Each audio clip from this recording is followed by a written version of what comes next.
tadi rekan-rekan media dilaporkan perkembangan terkait dengan situasi kondisi di Oksibil, bahwasanya kemarin sore pada hari Senin tanggal 18 September 2023 KKB berulah kembali, yaitu dengan cara melakukan pembakaran di sejumlah kios yang dimiliki oleh masyarakat.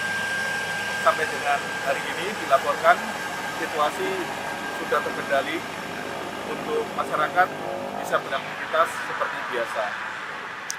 Kemudian sekitar jam 17.00 ini juga terjadi penembakan yang dilakukan oleh KKB mengakibatkan 2 orang dari masyarakat atas nama Regina Pidana usia 50 tahun dan Jonas Kalak Mabin usia 35 tahun mengalami luka tembak di kaki.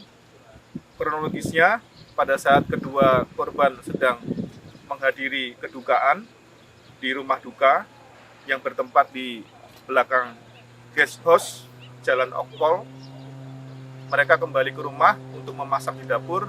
Tiba-tiba terdengar tembakan dan keduanya tumbang karena kakinya kena tembak.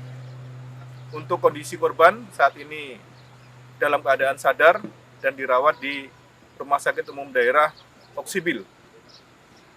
Kami dari Satgas Damai Kartens 2023 akan terus melakukan pengejaran dan penegakan hukum terhadap KKB yang berulah di Pegunungan Bintang. Demikian kami laporkan dari Oksibil. Terima kasih.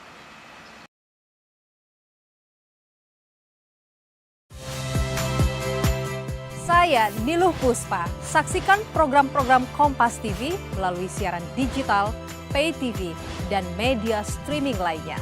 Kompas TV, independen, terpercaya.